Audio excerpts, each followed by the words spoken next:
అందరికీ శుభోదయం. మనం బిఏ తృతీయ సంవత్సరంలోని 6వ పేపర్ గురించి చెప్పుకుంటున్నాం. అయితే ఈ 6వ పేపర్లోని ఏ అంశాల గురించి మనం వివరించుకుంటున్నామంటే అలంకారాలు. అలంకారాలు అనే అంశం గురించి మనం మాస్టర్ కూడా జరిగింది.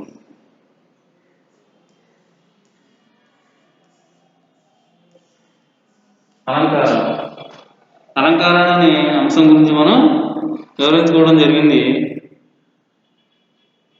ఈ అసలు అలంకారాలు అంటే ఏమిటి అనే దాని గురించి చర్చించుకున్నాం. అలంకారాలు, అలంకరణ అంటే మనం స్త్రీ పురుషులు వీరు ఏ విధంగా వారి యొక్క అందాన్ని రెట్టింపు చేసుకోవడానికి రకరకాలైనటువంటి వేషధారణలు, వస్త్రాలు ధరిస్తారో దాన్ని అలంకారం అంటారు. అలంకారం అంటే ఉన్న రూపాన్ని ఇంకా అందంగా చూపించడం కోసం చేసేటువంటి ప్రయత్నం. వీటిని అలంకారం అంటారు. అయితే ప్రకృతిలో ఉన్న వాటికి కూడా అలంకారాలు ఉన్నాయి. ప్రకృతిలో ఉన్న వాటికి ఏ అలంకారాలు ఉన్నాయి అంటే ప్రకృతిలో మనం గమనించినట్లయితే మనకి సముద్రానికి కూడా అలంకారం ఉంది. సముద్రానికి ఏంటి అలంకారం అని అంటే సముద్రానికి అలంకారం అలలు లేకపోతే సముద్రానికి గోదావరికి వ్యత్యాసం ఉండదు. కాబట్టి సముద్రానికి ఏది అందం తీసుకొస్తుందనంటే సముద్రానికి అందం తీసుకొచ్చేటువంటిది అలలు. ఈ అలలు లేకపోతే సముద్రానికి అందం లేదు. కాబట్టి అలలు అనేవి సముద్రానికి అలంకరణ.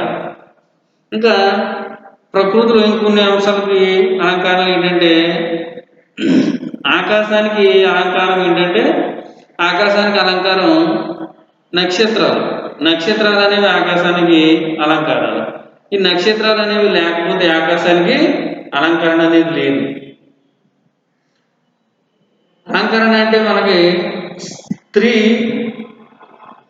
ప్రకృతిలో అత్యంత అందమైన ఒక రూపం కింద కవులు వర్ణించారు. ప్రకృతిలో అత్యంత అందమైన రూపం ఏంటనంటే మనకి కవులకి పురాణాల్లో కానివ్వండి, మనకి ఇప్పుడు ఉన్నటువంటి ప్రస్తుత సమాజంలో కానివ్వండి, ఈ మనం కవి ముందు పోల్చేటప్పుడు ఏ వస్తువుని దేన్ని తీసుకుంటాడంటే స్త్రీని తీసుకుంటాడు. అంటే స్త్రీ యొక్క అందం అనేది ఆ విధంగా ఉంటుంది. కాబట్టి అత్యంత అందమైన రూపం ఏంటంటే స్త్రీ. కానీ స్త్రీ జన్మతః అందంగా ఉన్నప్పటికీ ఇంకా వివాహ సమయంలో ఆమెను గమనించినట్లయితే మనం ఇంకా అందంగా కనిపించడం కోసం రకరకాలైనటువంటి అలంకరణలు చేస్తారు. వీటికి ఏ అలంకరణ అంటే ఎలా ముస్తాబు చేస్తారంటే ముస్తాబు చేసేటప్పుడు ఆమెకి రోజు ధరించేటువంటి వస్త్రధారణ కంటే ఆ రోజు భిన్నంగా ఇంకొన్ని ఆభరణాలు అనేవి తగిలిస్తారు. ఇవి ఆ స్త్రీకి ఏ ప్రయోజనం చేకూరుస్తాయంటే ఇంకా ఉన్న అందం కంటే కొత్త అందం తీసుకురావడానికి వాటిని ధరింపజేస్తారు. ఈ విధంగా ప్రకృతిలో మనకి కొన్నాటికి అలంకారాలు కూడా ఉన్నాయి. అయితే ప్రకృతిలో అంశాల గురించి దేని గురించి చెప్పుకుంటామంటే మనం సముద్రం గురించి చెప్పుకున్నాము, ఆకాశం గురించి చెప్పుకున్నాము. అలాగే గుడికి కూడా అలంకారం ఉంది.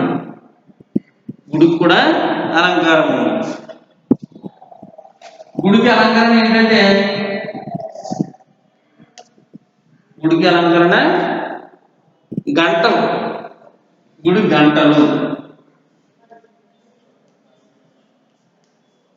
గంటలు అనేవి వీటికి అలంకరణ అంటే గుడికి. ఈ గంటలు లేకపోతే గుడికి అలంకరణ లేదు. అంటే స్త్రీకి నుదుటిన బొట్టు ఎంత అందాన్ని తీసుకొస్తుందో అంతే అందాన్ని ఈ గుడికి గంటలు తీసుకొస్తాయి. ఈ విధంగా అలంకారాలు అనేవి మనం చెప్పవచ్చు.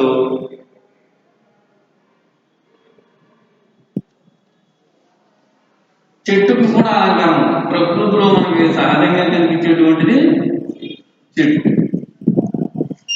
చెట్టుకి అలంకారం ఏంటంటే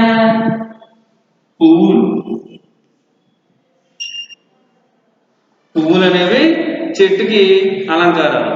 ఈ చెట్టుకి అలంకరణ ఈ పుష్పం ద్వారానే వస్తుంది. పుష్పం లేదనుకోండి ఆ చెట్టుకి అనేది అందం లేదు. అంటే స్త్రీకి నవ్వు ఎలాంటిదో చెట్టుకు కూడా పువ్వులు అనేవి తీసుకొస్తాయి.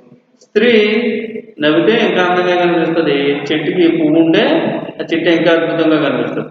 ఇవన్నీ ఏంటంటే మనం వివరించుకునేవి అలంకారాలు. అలంకారాలు అంటే ఏం చెప్పుకున్నాం? ఉన్న అందాన్ని రెట్టింపు చేసుకోవడానికి ఉపయోగించేటువంటి వస్త్రాలు కానివ్వండి, ముఖానికి ధరించేటువంటి ఆభరణాలు కానివ్వండి, వేసుకునేటువంటి రంగులు కానివ్వండి, ఇవన్నీ కూడా ఏంటంటే అలంకారాలు. అయితే మనకి శాస్త్రపరంగా అలంకారాలు అంటే మన శాస్త్రపరంగా అలంకారాలు ఏంటంటే వీటి గురించి రెండు రకాలైనటువంటి అలంకారాలు ఉన్నాయి. ఈ రెండు రకాల అలంకారాలు ఏంటంటే ఒకటి శబ్దాలంకారాలు, రెండోది అర్థాలంకారాలు. మొట్టమొదటిది శబ్దాలంకారము, రెండోది అర్థాలంకారం.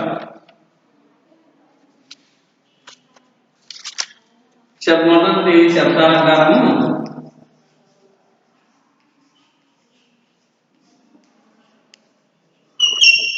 శబ్దాలంకారాలు రెండు,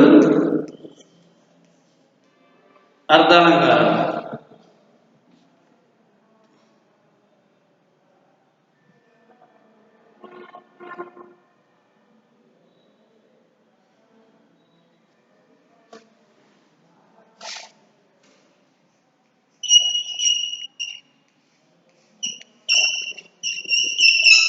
అర్థాలంకారం. మొదటిది శబ్దాలంకారాలు, రెండోది అర్థాలంకారం.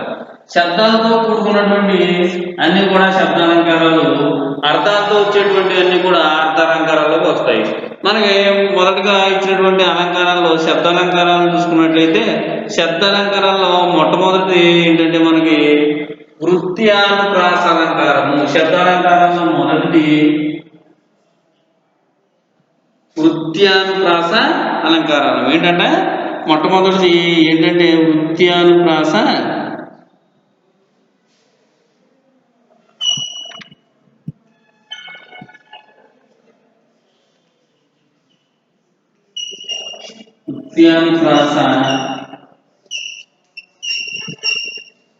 అలంకారం. ఈ వృత్యానుప్రాస అలంకారం ఏంటంటే వృత్యానుప్రాస అనగా మనకి చూసుకున్నట్లయితే ఒకటి కానీ అంతకంటే ఎక్కువ హల్లులు కానీ అనేక సార్లు ఉత్పత్తి అయ్యేటువంటిది. వృత్తి అంటే పుట్టటము. వృత్తి అంటే పుట్టడం. పుట్టడం అంటే ఏది పుడుతుందంటే ఇక్కడ అలంకారం చూసుకుంటే మనకి ఒకటి కానీ, ఇక్కడ ఉదాహరణ చూసుకుందాం మనం.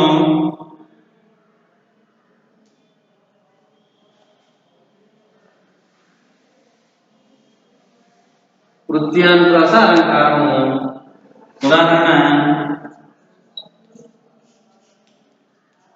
ఒకటి కానీ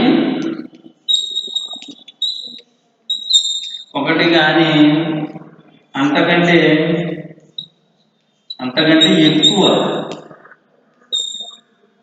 ఎక్కువ ఏం రావాలంటే హల్లులు అనేవి రావాలి.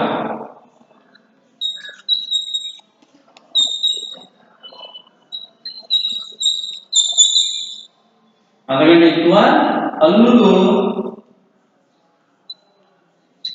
హల్లులు ఏమవ్వాలంటున్నాడు? అనేక సార్లు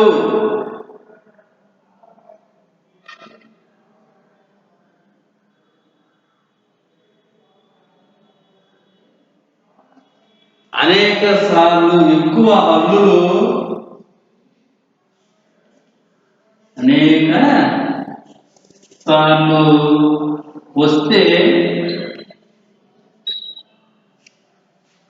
వస్తే అది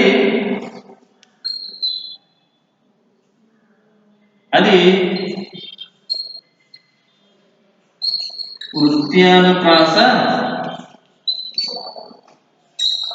అలంకారం. అంటారు. ఇది దీని యొక్క వివరణ. వృత్యానుప్రాస అనగా అంటే అంటే పుట్టడము. పుట్టడం అంటే అనేక సార్లు రావటం. మనకి ఇక్కడ చూడండి సార్, వివరణ ఏముందంటే వృత్యానుప్రాస వివరణ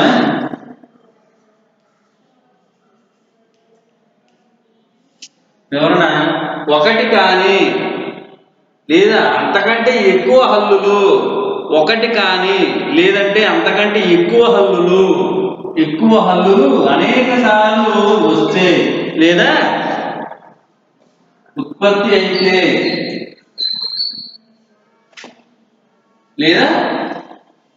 అయితే అది వృత్యానుప్రాస అలంకారం అంటారు. ఏమంటున్నాడు?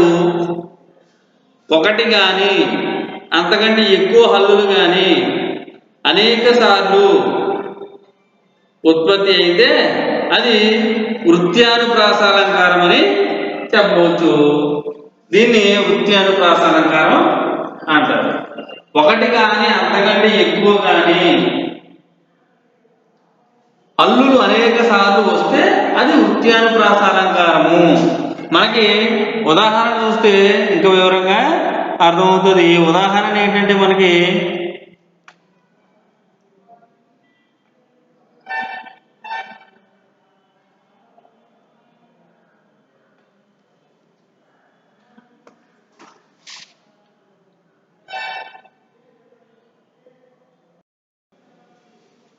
చూడండి ఒకసారి ఉదాహరణ.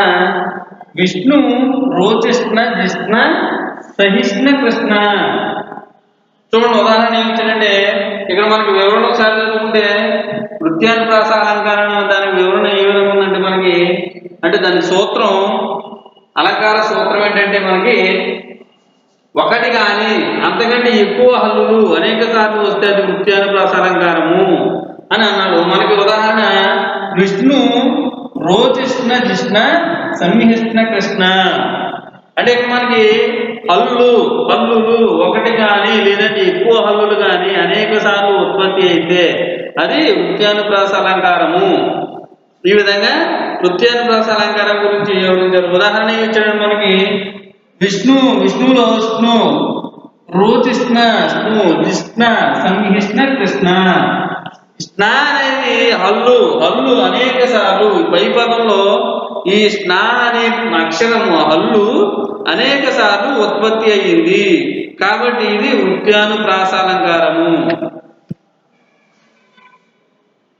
పై పదం చూసుకుంటే ఒకసారి మనకి స్నా అనే హల్లు అనేక సార్లు ఉత్పత్తి అయ్యింది కనుక ఇది వృత్యానుప్రాస అలంకారము.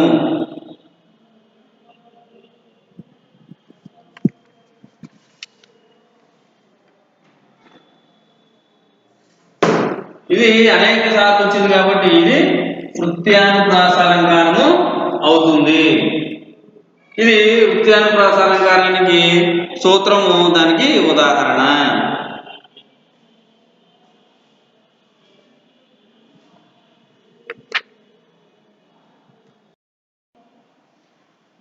రెండవది చేకానుప్రాస అలంకారము.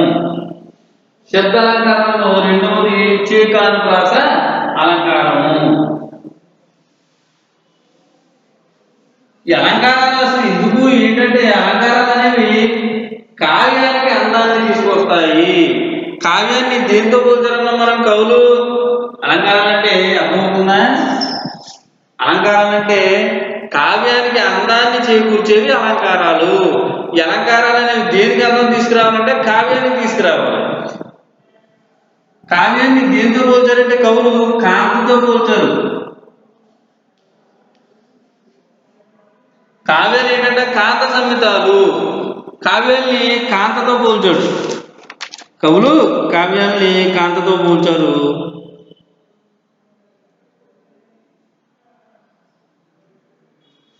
అసలు కావ్యాన్ని కాంతతో ఎందుకు పోల్చారంటే మనకి కావ్యాలు అనేది కాంతతో పోల్చారు. అసలు మనకి ఇతివృత్తం కావ్యానికంటే ఇతివృత్తం ఏంటంటే మనం చూడండి ఒకసారి, కావ్యానికి ఇతివృత్తం శరీరము, కావ్యానికేమో ఇతివృత్తం శరీరం. ఇది అర్థం కావడం కోసం మళ్ళా వెనక్కి వచ్చి చెప్తున్నాను. కావ్యానికి ఇతివృత్తం, ఇతివృత్తం శరీరంగా. కావ్యానికి ఏంటంటే ఇతివృత్తం శరీరంగా.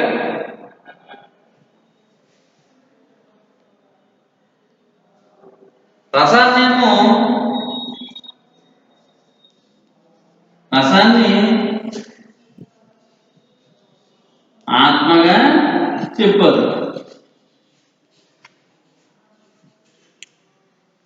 అర్థమవుతుందా? కాంతతో పోల్చారు. అంటే కాంత అంటే ఒక జీవి, ఈ జీవి మానవ జీవి. ఈ మానవ జీవి బ్రతకడానికి ఏమవసరం? ఒక శరీరము, దానికి ఒక ఆత్మ కావాలి. ప్రాణం ఉన్నటువంటి జీవి. ఈ ప్రాణం అనేది, ప్రాణం ఉంటే జీవి అనేది అందంగా కనిపిస్తుంది, ప్రాణం లేకపోతే అది కదలదు, మెదలదు. కాబట్టి కావ్యాన్ని దేనితో పోల్చారంటే కాంతతో పోల్చారు. ఈ కాంతతో పోల్చి ఏమన్నాడు? కావ్యానికి ఇతివృత్తము. ఇతివృత్తం అంటే ప్రధాన కథ ఏదైతే ఉందో ఆ కథ ఏంటంటే శరీరంగా, రసాన్ని అంటే నవరసాల్లో ఉన్నటువంటి నవరసాలు ఇవి ఆత్మగా చెప్పారు. అప్పుడు మనిషికి ఏ విధంగా శరీరము ఆత్మ ఉన్నాయో కావ్యానికి కూడా శరీరము ఆత్మ కూడా ఉన్నాయని ఉదాహరణ ద్వారా వివరించడం జరిగింది. ఇక్కడ కావ్యానికి ఏది శరీరం అంటే కావ్యానికి శరీరము ఇతివృత్తము, అంటే ప్రధాన కథ ఏదైతే ఉందో అది ఇతివృత్తం. మరి ఆత్మ ఏంటంటే ఆత్మ అనేది రసము. రసం అంటే ఏంటి? మనకి నవరసాలు ఏవైతే ఉన్నాయో అవన్నీ కూడా కావ్యానికి ఆత్మగా చెప్పారు. మనిషికి శరీరంలాగా ఏముంది? ఇతివృత్తం అనేది కావ్యానికి ఉంది. ఆత్మలాగా మనిషికి ఆత్మ ఏ విధంగా అయితే ఉందో కావ్యానికి ఆత్మ దేంతో పోల్చారంటే కవులు రసాంతో పోల్చారు. కాబట్టి అలంకారాలు అనేవి కావ్యానికి అందాన్ని చేకూర్చేటువంటి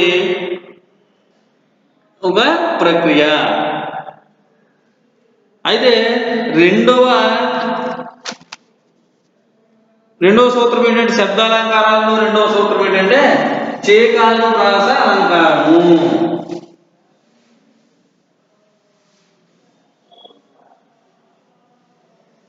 చేకానుప్రాస అలంకారము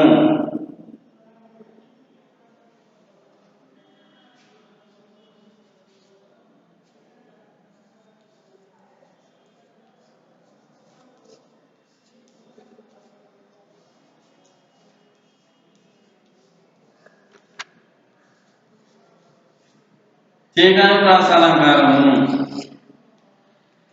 దీనికి సూత్రం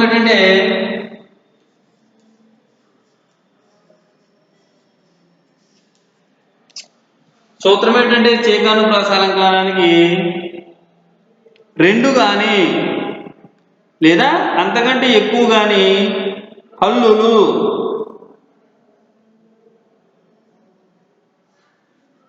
రెండు కానీ అంతకంటే ఎక్కువ హల్లులు. సూత్రం సార్ రాసుకుందాం.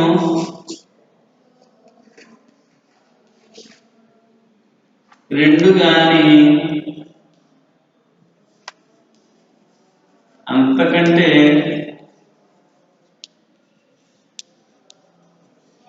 ఎక్కువ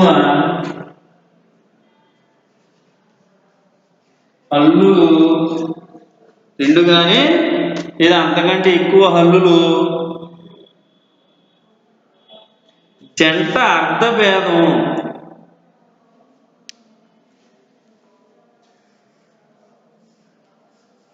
జంట అర్ధభేదం.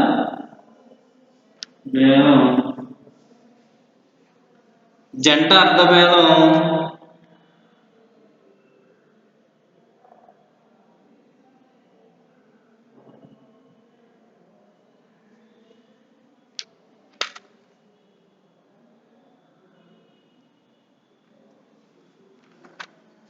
అర్ధభేదం కలిగి జంట అర్ధభేదం కలిగి వెంటనే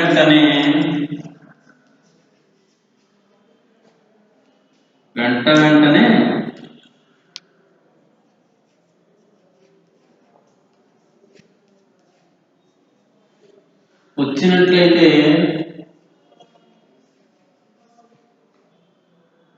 అది చేకానుప్రాస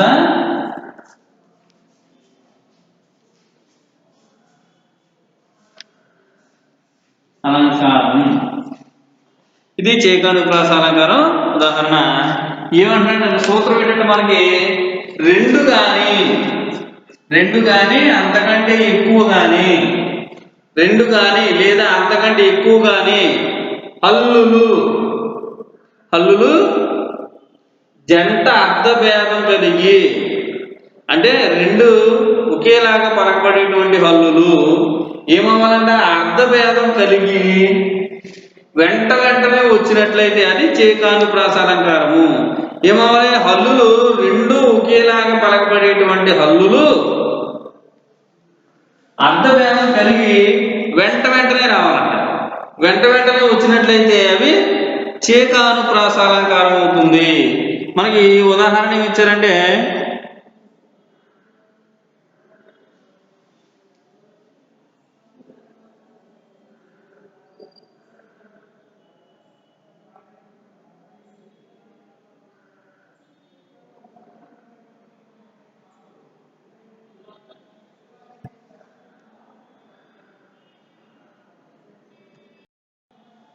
ఉదాహరణలో మనకి కామునికి మృక్కి ఇట్లా నేను. ఉదాహరణ ఏంటంటే కామునికి మృక్కి ఇట్లా నేను. మన సూత్రం శాతంలో చేకానుప్రాస అలంకారం సూత్రం ఏంటంటే రెండు కానీ అంతకంటే ఎక్కువ కానీ హల్లులు, రెండు కానీ అంతకంటే ఎక్కువ కానీ హల్లులు జంట అర్ధభేదం కలిగి, అంటే రెండు కానీ అంతకంటే ఎక్కువ హల్లులు కానీ, రెండు హల్లులు ఉండొచ్చు, మూడు ఉండొచ్చు, నాలుగు హల్లులు ఉండొచ్చు. అయితే ఏమవ్వాలంటే రెండు జంట పదాలు ఒకేలాగా పలకబడేటువంటి రెండు జంట పదాలు వెంటనే వచ్చి వాటికి ఏమవ్వాలంటే అర్ధభేదం అనేది కలిగి ఉండాలంట. అప్పుడు అది చేకానుప్రాస అలంకారము అవుతుంది. ఉదాహరణకి మనకి కామునికి మృక్కి ఇట్లనే. ఇక్కడ మనకి హల్లులు ఎన్ని ఉన్నాయంటే కాముని మూడు హల్లులు. మూడు హల్లులు ఉన్నాయి.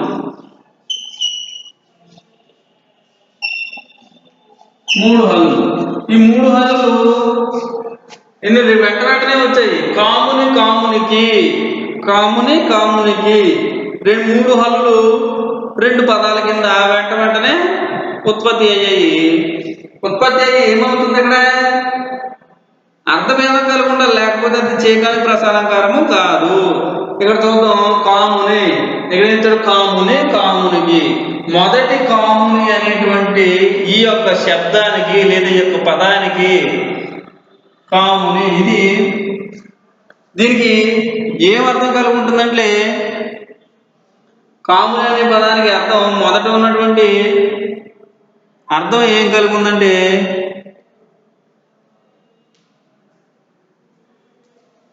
చెడు. దీనికి చెడు అని అర్థం కలిగి ఉంది.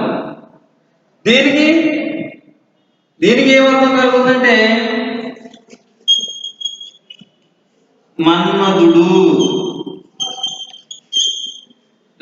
అనే అర్థం కలిగి ఉంది. మొదటి కాముని అనే పదానికి ఈ యొక్క శబ్దానికి చెడు అనే అర్థం కలిగి ఉంది. రెండవ పదమైనటువంటి కాముని అనే దానికి మన్మధుడు అనే అర్థం కలిగి ఉంది. కాబట్టి రెండు జంట పదాలు ఏంటంటే హల్లులు వెంటనే వచ్చాయి. వెంటనే వచ్చి ఏమైందంటే ఇక్కడ ఈ యొక్క రెండు జంట పదాలకి ఒక్కొక్క పదానికి ఒక్కొక్క అర్థం అనేది ఇవ్వడం జరిగింది. కాబట్టి ఇది చేకానుప్రాస అలంకారము. మొదటి కామునికి చెడు అనే అర్థము, రెండవ దాని కామునికి మన్మధుడు అనే అర్థము. ఇక్కడ అర్థంలో భేదం అనేది మనకి కనిపిస్తుంది కాబట్టి ఇది చేకానుప్రాస అలంకారం అని చెప్పవచ్చు.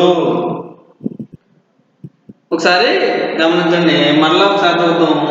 రెండు కానీ అంతకంటే ఎక్కువ కానీ హల్లులు, రెండు కానీ అంతకంటే ఎక్కువ కానీ హల్లులు ఏమవ్వాలంటే జంట అర్థభేదం కలిగి, జంట అర్థభేదం కలిగి వెంట వెంటనే వచ్చినట్లయితే అది చేకానుప్రాస అలంకారము. ఉదాహరణ మనకి కామునికి మృక్కి ఇట్లనెన్, కామునికి మృక్కి ఇట్లనెన్.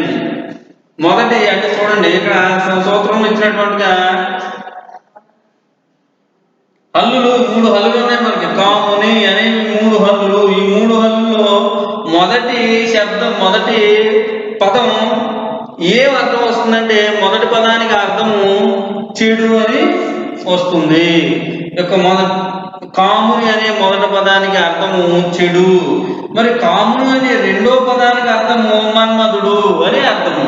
ఇక్కడ అర్థంలో భేదం కలిగి వచ్చింది కాబట్టి ఇది మనకి చేకానుప్రాస అలంకారము.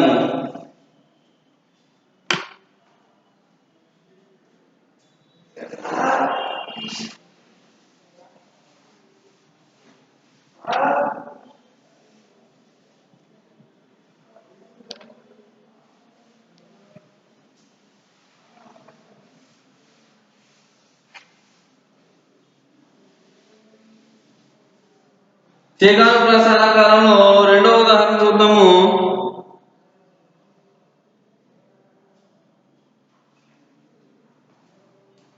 ఉదాహరణ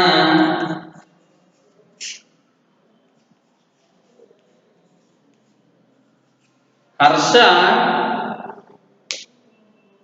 బాసుర సురభి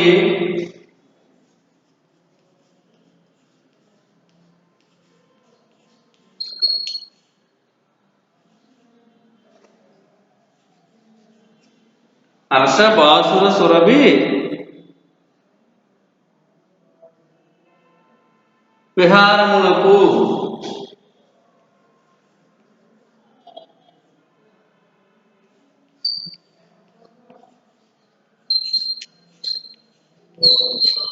విహారములకు ఇది మనకి ఇవ్వబడినటువంటి చేకానుప్రాస అలంకారంలో ఇవ్వబడినటువంటి ఒక ఉదాహరణ. అసలు చేకానుప్రాస సూత్రం ఏంటి? రెండు కానీ అంతకంటే ఎక్కువ కానీ హల్లులు వెంట వెంటనే వచ్చి వాటి యొక్క అర్థంలో భేదం కలిగి ఉంటే అది చేకానుప్రాస అలంకారము. మనకి ఇక్కడ ఇచ్చినటువంటి ఉదాహరణ హర్ష బాసుర సురభి విహారములకు. మనకి ఇక్కడ ఏం ఇచ్చాడంటే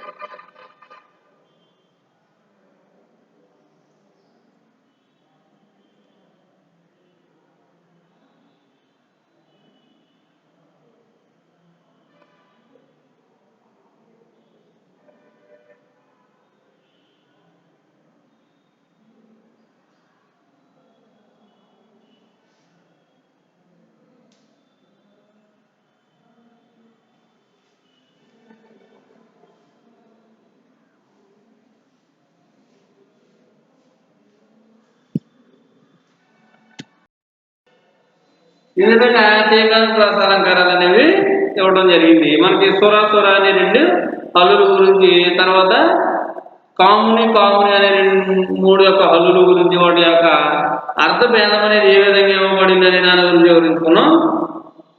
ఇప్పుడు మూడవ సూత్రమైనటువంటి లాటానుప్రాస.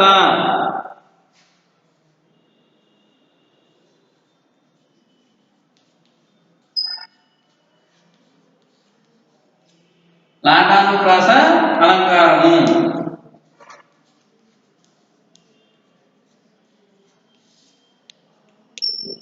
లాటానుప్రాస అలంకారము దీని యొక్క సూత్రం ఏంటంటే ఒక పదం తాత్పర్య భేదంతో 2 సార్లు వెంటనే వచ్చినట్లయితే అది లాటానుప్రాస అలంకారము.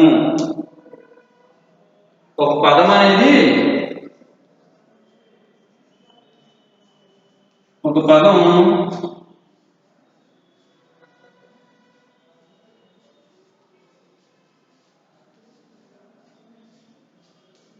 తాత్పర్య భేదం కలిగి వెంటనే వచ్చినట్లయితే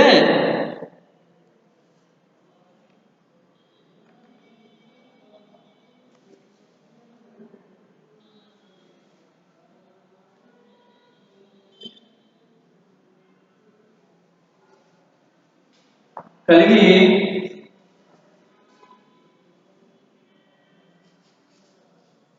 వెంటనే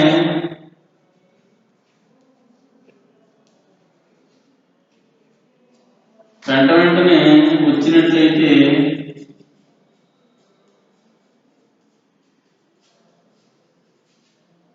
అది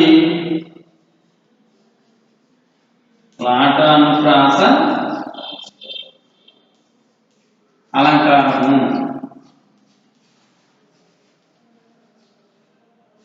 లాటానుప్రాస అలంకారము. మనకి ఒక పదం తాత్పర్య భేదం, ఒక పదం అనేది తాత్పర్య భేదం కలిగి 2 సార్లు వెంటనే వచ్చినట్లయితే అది లాటానుప్రాస అలంకారము. మనకు ఉదాహరణ ఏమిచ్చాడంటే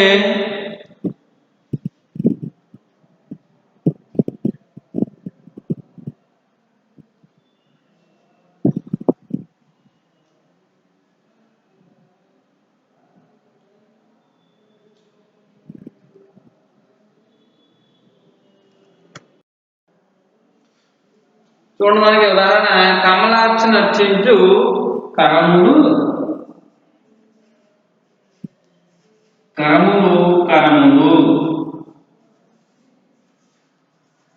అని ఉదాహరణ ఇవ్వడం జరుగుతుంది. ఈ ఉదాహరణలో చూడండి ఒకసారి, కమలాక్ష నర్చించు కరములే కరములు అంటే మనకి ఇక్కడ పై పదాన్ని ఒకసారి గమనించినట్లయితే మనకి ఏమొస్తుందంటే కరములు అనేవి ఏంటివి? పదాలు. ఏం పదాలంటే ఒక పదం తాత్పర్య భేదం కలిగి వెంటనే ఇది ఒకే పదము. కరములు అనేవి ఒకే పదం. ఈ ఒకే పదం ఏం జరిగింది? వెంటనే వచ్చింది. పదం అనేది వెంటనే వచ్చింది. దేంతో వచ్చిందంటే, దేంతో రావాలంటే వెంటనే తాత్పర్య భేదంతో. ఈ తాత్పర్య భేదంతో వస్తేనే ఇది లాటానుప్రాస అలంకారం అవుతుంది తప్ప మిగతా ఏ భేదంతో వచ్చినది లాటానుప్రాస అలంకారం అనేది కాదు. మనకి పై పదంలో ఏం చూసాం? కరములు అనే పదం 2 సార్లు వచ్చింది, వెంటనే వచ్చింది. మొదటి పదానికి తాత్పర్య భేదం ఏంటంటే కరములు అనే దానికి మొదటి దానికి ఏంటంటే చేతులు అని తాత్పర్య భేదం. మరి రెండవ దానికి భేదం ఏంటంటే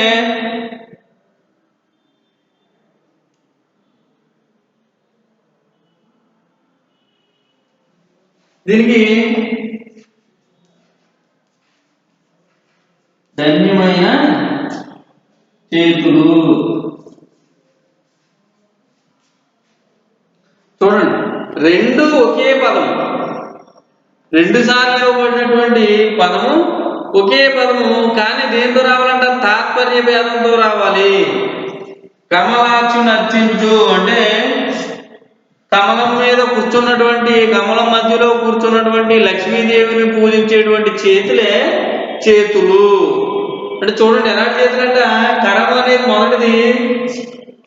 మొదటి కరం ఏంటి? చేతురార్థము. రెండో దానికి కరము. తాత్పర్య భేదం ఎలా వచ్చిందంటే, లక్ష్మీదేవిని ఎవరు పూజిస్తారంటే వాళ్ళు ఎంతో పుణ్యం చేసుకున్న వాళ్ళు, లేదా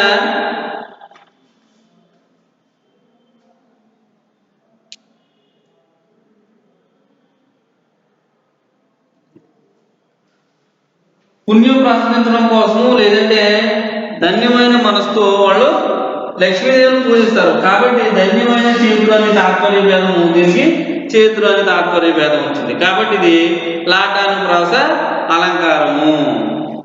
మిగతా అలంకారాల గురించి మనం తర్వాత క్లాసులో వివరించుకుందాము. అందరికీ ధన్యవాదాలు.